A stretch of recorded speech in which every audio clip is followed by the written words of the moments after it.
रामचरितमानस की कथा में आता है सबरी माता।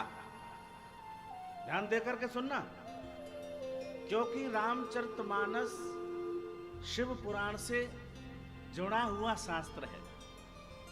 क्योंकि जब तक हम मर्यादा को नहीं समझ पाएंगे तब तक हमारी समझ में शिव महापुराण की कथा समझ में आने वाली नहीं है।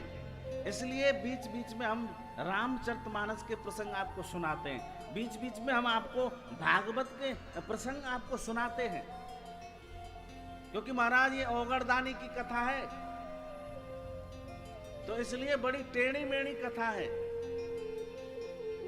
जीवन में याद रखना, कितनी भी तुमने कथा सुनी हो, कितना भी पुण्य किया हो, लेकिन सभी का जाते जाते जाते जाते पुण्य क्षीण हो जाएगा।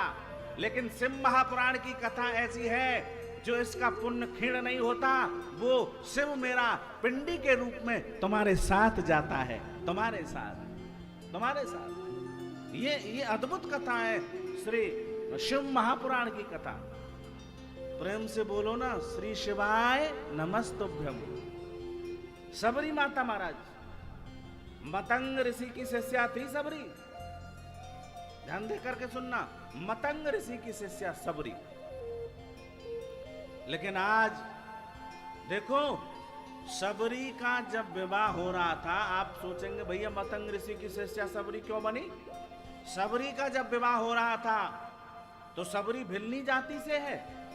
विवाह हो रहा था तो महाराज विवाह में अनेक पशु काटे जा रहे थे बारात के स्वागत के लिए। सबरी ने देखा, अरे मेरे इस विवाह के लिए, मेरी बारात के स्वागत के लिए, एक छोटे से सुख के लिए, इस भोग के लिए, इस संसार के लिए अनेक पशुओं की हत्या, मुझे नहीं करना विवाह। बारात आ गई महाराज, रात्रि में ही सबरी निकल गई, रात्रि में ही, और जा पहुंची महाराज मतंग ऋषि के आश्रम पर। और मतंग ऋषि की इतनी सेवा की सबरी ने, इतनी सेवा की, और मतंग ऋषि कहते हैं, सबरी मैं तेरी सेवा से प्रसन्न हूं। जीवन में याद रखना, यदि तुमने अपने जीवन में गुरु बनाया हो, और गुरु का मतलब होता है तुम्हारे जीवन में अज्ञान है, तुम्हारे जीवन में अंधकार है, उस अज्ञान और अंधकार को मिटा करके आपके जीवन में प्रकाश रूपी ज्ञान भर दे, वो है गुरु। सदमार्ग दिखा दे, भगवान से मिला दे, वो गुरु है। गुरु वो नहीं है लोभी गुरु लालची चेला हो नरक में ठेलम ठेला। बोले गुरु ने देखा हो हमारा शिष्य तो बड़े महाराज मालदार है, पैसे वाला है, 10-20 गाड़ियां हैं, अनेकों कोठियां हैं, कुछ ना कुछ हमारे आश्रम के लिए फायदा होगा, कंठी दे दो। कंठी तो तुम दे दोगे, लेकिन वहां कंठा तैयार है, और जब भोलेनाथ का घंटा बजेगा तो घंटी अपने आप चुप हो जाएंगे।